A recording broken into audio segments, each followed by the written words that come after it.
And we're here with Conor Ryan. Conor, what is up? Evan, doing well. How you doing? Doing great. I'm doing great, but I don't think anyone's doing as great as the Bruins are right now. My goodness, 2 wins at home. It's so funny to think like where we were like a week ago, where we were sitting here saying, you know, this series might be done. They're cooked. They look terrible in Carolina. And then within 2 games, within 3 days, that narrative kind of went out the window. I was going to say, I was planning like my vacations for the middle of June now. I got to push all that back now. It's a good problem to have, Evan. Stanley Cup is back on. That's what people are saying. The Stanley Cup is back. Stanley Cup's going to be hoisted in Boston this year. No, but quite the results at home. And I do have one question. Are you surprised by this? Not exactly. I mean, I think when we mapped out kind of the task at hand for the Bruins in terms of getting out of that 0-2 deficit they were in, it's going to be tough. Carolina is still a very good team, but when you look at kind of this team and the track record they have and the personnel that they have in place there, these guys have been through it before. Granted, it's only a choice few who are still here from that 2011 team that came out of 2 0-2 deficits there in the 2011 run, but this is a veteran team. They'd been there before, and I mean they've got the personnel in place that all it kind of took was a break to go your way to kind of turn the tides. And I think you saw that in Game 3 with that Coyle shorthanded goal, and ever since then, they've been able to take a punch and pretty much deliver a haymaker back. Right, that's kind of what we've seen these last couple of games, and I'm sure we'll talk about kind of the dynamics at play, especially in Game 4, where I think maybe one of the main takeaways is that Carolina, kind of a front-running team. They do not like to chase a lead, and profoundly dumb. They're a profoundly stupid hockey team. I was talking to Ty Anderson about this after the game yesterday. Can you imagine if the positions were flipped in that game? Let's say it was the Bruins going into that game. Carolina doesn't have Slavin and Pesce or any other impact players, and they commit 7 penalties in a row. Yeah, and just cough up a game to an extremely shorthanded team. Brutal. There's a lot to take away from we would crush them for that. We would crush them for that. And it's brutal. It's brutal. And again, I think they're just mentally soft. It's a very soft hockey team. And I was thinking about this today. They're physical, but they're not that physical. They're not the Blues or the Wild or one of these physically imposing teams. They're just deep. That's their thing. They are a deep hockey team. Now that's fine. But I'm just saying they're not very tough. You don't see that toughness there. And you mentioned what happened in games, mainly Game 4, where the officiating did not have to do much work because the Hurricanes kind of just did these penalties for them. It was also interesting, though. I feel like if a Bruin, like Jack Edwards was saying this on the broadcast, Tony DeAngelo with the Curtis Lazar thing, I think he only got 2 minutes for a cross check, right? But after in the scrum, he's punching Lazar in the face. He's doing all these things unprovoked. If that's a Bruin, I have a tough time thinking that's only 2 minutes. I think that's probably a little bit more, but that's neither here nor there. There's better things to talk about. And it's tough because this series has only been the home team wins, right? You got 2 wins for Carolina and Carolina, 2 wins for Boston. So it's easy to think, well, maybe Carolina just blows its top off when they're in the away barn. But something about Games 3 and 4 felt a little bit like it meant more than just the games were in Boston, right? Obviously, the Bruins got the favorable matchups. But is there any chance that this momentum sustained in Carolina, where obviously the crowd is on Tony DeAngelo's side in Carolina? So that's a bit different, right? Whether it's reluctant or they actually want to be on his side, they're not going to boo him, right? They're not going to boo him.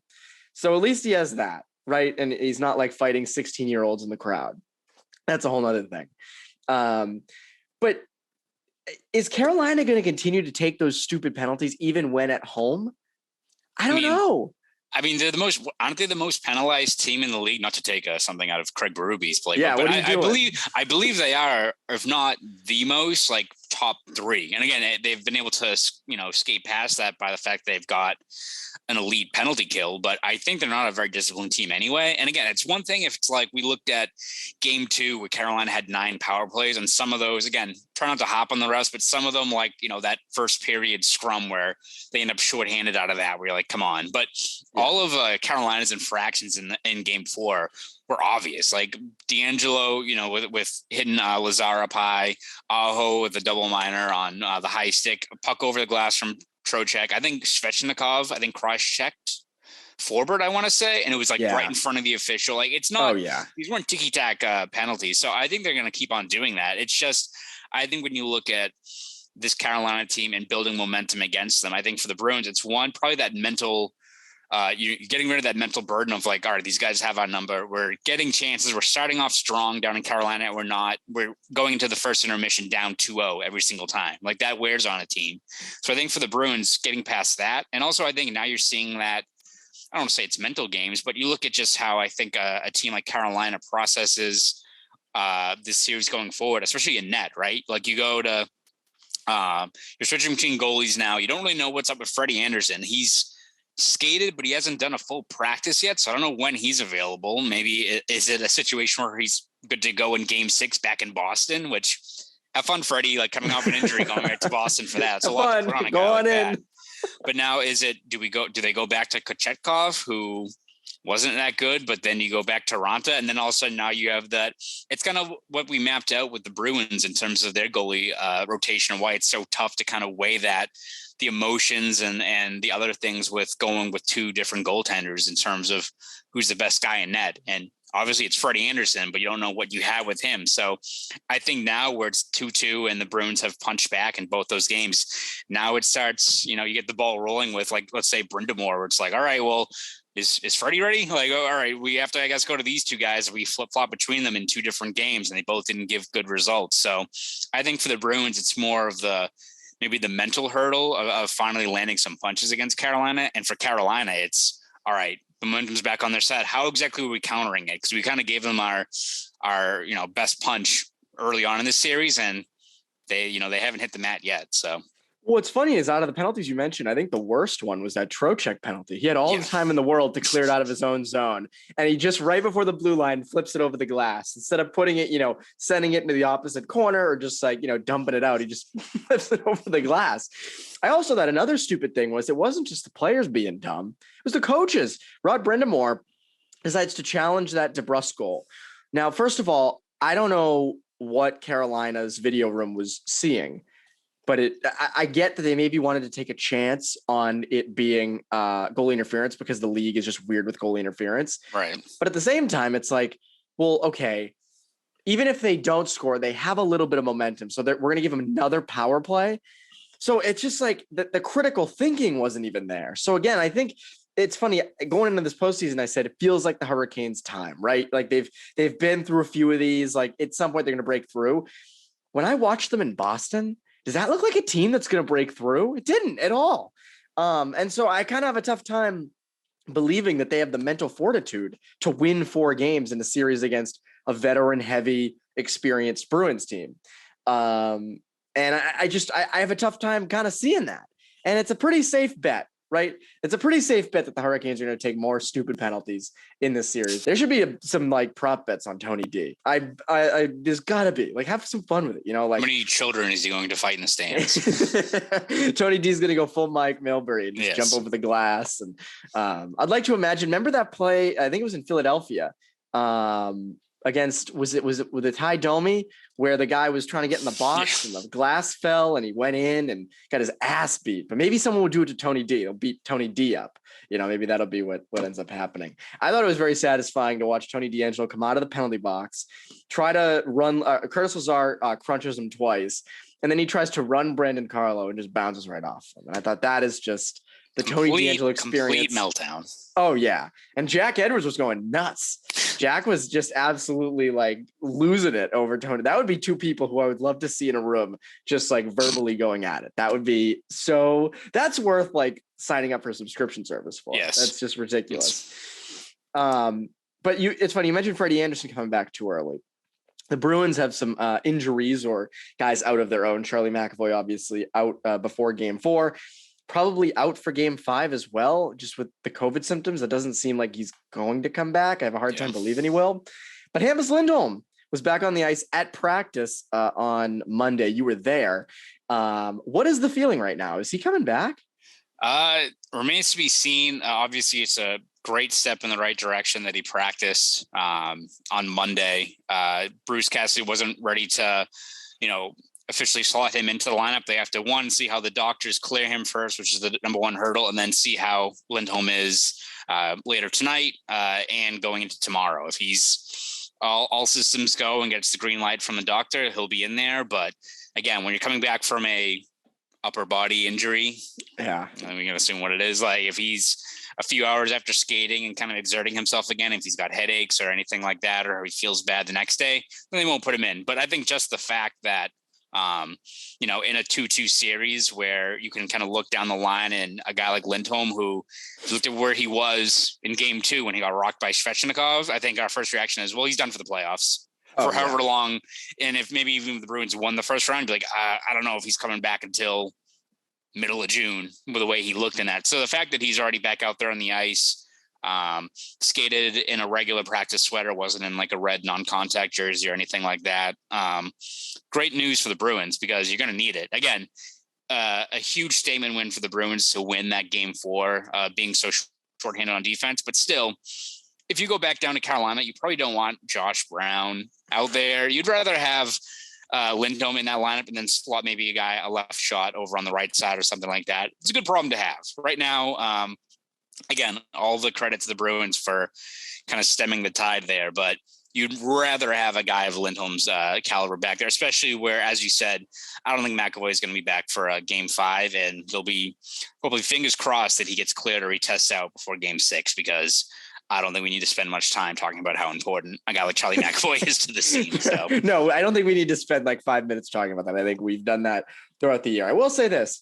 Hampus Lindholm is signed through 2029, 2030, which is crazy to think about. Yeah. That's a long time. We're still going to be doing this. But that's a long time. 6.5 million a year. Now, I don't know the full extent to Hampus Lindholm's injury career before this. There was a little bit of, he's had some injury issues in the past. Yeah. It hasn't been fully I believe clean. I think it's like lower body stuff. I want to say I don't know, knee, but something like that. My one thing is, now granted, if doctors are legitimately clearing him, then fine. Like if a doctor says you're good to play, then good, great. But if this is a head thing, I don't want to rush him back for this. Do you? I just look at it from the sense of this is a guy you have a long-term investment in.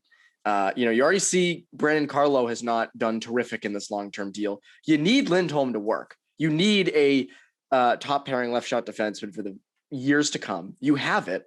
The last thing you want to do is him get a head injury in Game 2 of the first round, and then you rush him back for Game 5.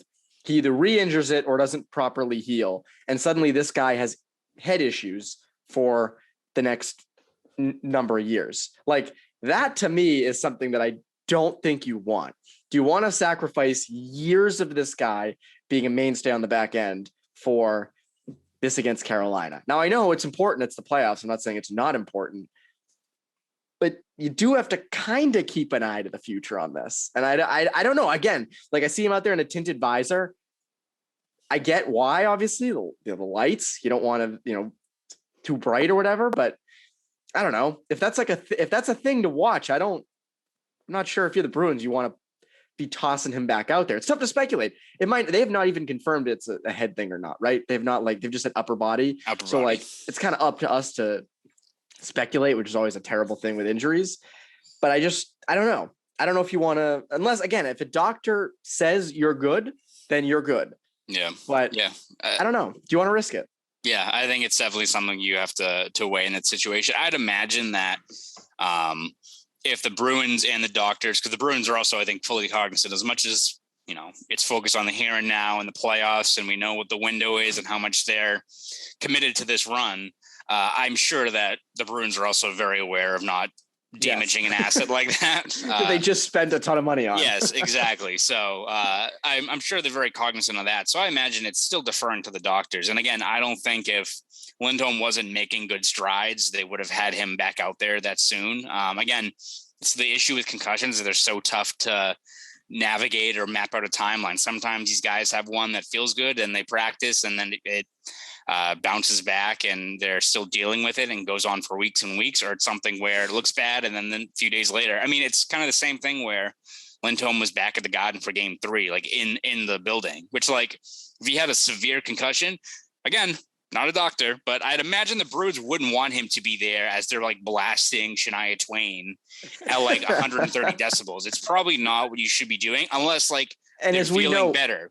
And as we know, when you're up on that level 9, it's vibrating, it's like it loud. is. You feel it. Yes. So I imagine that they were getting clearance from the doctors that they wouldn't risk it anyway. It's not like they would. I'd be, he's on like this steady path to feeling better, and like, all right, you can go to the Garden and like blow your eardrums out. Like I'm sure. Yeah, I'm sure that like they've been consulting the doctors along the way. But again, even if he's been far ahead of schedule, it's still a risk with any guy who's had concussions. Look at, again, it's probably one extreme to the other, but look at Kasha, where it seems like he was done for the season, then comes back like right before the playoffs. Like, oh, wow, this could be a top 6 guy that really helps him down the stretch. And then one, like not, at least eye test serious hit, and he's back to square one, unfortunately. So it's something that I think for any player who deals with concussions, it's a risk. Same with Kahlo. It's one that you just hope doesn't begin to sprout up more and more. If like, every player I think has a concussion or two at some point in their career, probably a lot more, but as long as you're avoided having to be something every season or something that with, starts ramping up more and more, the more contact they take, that's when you have to worry about it. But for right now, it seems like the Bruins are deferring to the doctors, and so far the news seems to be good. And a lot of times those hits, it's not like these crazy hard hits like the Svechnikov. A lot of times it's just like it's just contact, your head hits the glass or things like that. So again, it's a really slippery slope. You don't want to have Hampus Lindholm now have these concussion issues, and you don't want, next season, let's say he plays the rest of the playoffs fine, right? Next season comes around, he gets a concussion. We look back to this, we go, did he come back too soon? So I don't know. It's an interesting thing to follow. Obviously you want Lindholm in the lineup. I don't think that's like, that's not the issue here. It's like, just the long-term bits of it. In other news, the goaltending worked in games 3 and 4. Swayman comes in. As I said, Olmark would start. Swayman would come in. Swayman worked. And I said this on the post-game show last night with Logan, and people disagreed with me on this. And I said, I think there's a legit decision to make in net. Now, obviously, I think Swayman is the guy. But I think there was also a case to be made for if you wanted to throw Olmark back in there to try to, and again, I think that's overcoaching. But I think there was a little bit of a case. Again, I would rather Swayman be in there. But I think if you want to try doing the rest aspect, which is tough to do when you're, if you lose the next game, you're on the verge of elimination. So that is a little bit tougher. But I thought Swayman looked really good in games 3 and 4. I think you have something there. And that was something that, we'd said all year. It felt like Swayman was either going to be a kid who goes into the playoffs and tears it up, or is like not good. And early signs are these pretty good. Yeah, no, I agree. And I think the one thing I think we've already talked about the fact that I don't think the Bruins are blaming Olmark for those games one and 2 in terms of the losses. But I think when Cassidy was kind of assessing his play, the one kind of critique he had was timely saves, like the saves that you need at critical moments to prevent the game from getting away from you. And I think that's what you've seen from Swayman. He hasn't really necessarily had a 40 save night, or he stood on his head, I would say. But when you need a critical save, he's had them. Like I think it was a game 3 right after the Coyle shorthanded goal. All right, Bruins have life. I'm moving back on their side. I want to say that was it Niederreiter and I can't say his name, Kotkaniemi. Like I think they both had, I believe they both had like grade A chances within like a minute, I think, after the Coyle shorthanded goal, and Swayman stops those. Like those are the saves you need to make. Those Very are critical Bruins, time, by the way. Yes, of course. Like, and that's what you need though. It's kind of the same with like like Niederreiter's goal, I think, was in game 1 where it was less than a minute after they first got on the board there, where it's like, those are the kind of saves you need to make where you can't let the game get away from you. And that's what you've seen from Swayman. I think the Bruins as a whole have been better in front of him, which certainly helps, especially like on the PK. PK has been fantastic, even though Carolina's power play also seems out of whack right now. But in terms of what you need from Swayman, though, this is precisely it in terms of just standing tall. He looks composed and relaxed in net. And for him, it's probably exactly what you want too, because he's probably feeling confident about his game again. We said it before that when he's feeling confident, he's locked in. He can go on those heaters where all of a sudden it's a 10-game stretch and he's got a 930 save percentage. Because as much as the Bruins are taking advantage of Carolina right now, if you want to win a cup, you're going to need a few games where your goalie does stand on his head and gives you 35, 36, 40 plus saves a night. That's going to happen at some point here. So the fact that you get these two key wins with him in net, he's making those timely stops and building up that confidence in his game. It's a win-win for all involved there. Yeah. Again, in reality, in a 7-game series, you just need the goalie to be nasty for 4 games. I know that sounds a lot easier than simple as that. Simple as that. Just be really good for 4 games. You can take the other 3 off if you'd like. You can just kind of stand in the net and just be like one of those shooter tutors who just put one of those up in the net. I wouldn't be surprised to see Carolina come out in Game 5 heavy. I would not be surprised to see them come out and put that Bruins under siege in the first 10 minutes or so, just given how the last 2 games went. I feel like they're going to be playing, as Jack Edwards would say, with a bee under their bonnet. And I just wouldn't be surprised to see that, because I think they were kind of embarrassed in games 3 and 4. And I think they're going to be angry. And I think you're going to need a guy like Swayman to stand in there and make those saves. I think he's going to obviously face a ton of shots that are not particularly easy. I will also say, and this is non-goaltending related, because then I want to get to our big question at the end of updating predictions, if we're updating them. The top line works. That Bergeron, Marchand, Pastrnak line, they can play together. Crazy how that works. Yeah, it's shocking. And it's funny because during the season, we were kind of proponents of you need depth. And I think it's true. You need depth during the regular season. You can't have one line carry you to a playoff spot. And it just also isn't sustainable for long term. But if you're trying to win a playoff series against a team like the Hurricanes, who don't really have a superstar line, again, they're just deep. You can beat them with the top line being the way it is. I think where you start to lose to them, and you saw that in games 1 and 2, was it's hard to out depth them, because I do think their depth might be a little bit better. So that's kind of why they had that edge. But if you're hitting them with Bergeron, Marchand, Pastrnak, and they're putting up, Marchand's obviously had 5 points in game 4, and the other 2 had 2 or 3. If you're doing that, that's something legitimate. And I think, and this is a good segue into this. You said Bruins in 6 at the beginning of the series. Mm-hmm. Are you going to update those predictions? No, I'm going Bruins in 6. I think Bruins they win another one down. And I think a lot of it has to do with that this top line, because as you said, we know how good the top line is. They've been doing this for years now. I don't think I've seen a stretch right here that they've been as dangerous as they are right now against a very good Carolina team. I mean, they've been, I think since Cassidy put them together full time, I think midway through game 2, they've only been on the ice for about 19 minutes of 5-on-5 ice time together. That's because these games have been so disjointed with all the penalties, but yes, under 20 minutes and they've outscored Carolina 4-0. They are dicing them up whenever they have a chance. And again, I think it's going to, whether or not the Bruins can win this in 6, it's going to, I think, come down to whether or not Carolina throwing everything they can to slowing them down works. And again, you're going to see probably a lot of the stall line, probably with Slavin, and see how that works. Even, I don't know, do you want Tony DeAngelo with Marchand again? Which we'll see how that goes. But yes, of course we do. But the fact that they're playing this well, it just seems like they just don't have an answer for them. And as you said, the Bruins need depth, but could be a situational thing. They can very much go back to, the DeBrusque on the top line and spread out that offense if they want to later on. But right now, when you needed a spark, you can turn to a line that for years has been the best line in hockey. And right now they're playing at a crazy level. So I'm sticking with Bruins in 6. It's kind of like they've been just dying to play together again. And it's just all bursting out. Yes. And I think, again, if they win this series and play Pittsburgh or New York, I think you can go back to the depth, see if that works for a game or 2. And then if it doesn't work, you have that weapon. It's like a nuclear weapon. If you're not winning the war on the ground, just beat him in the air.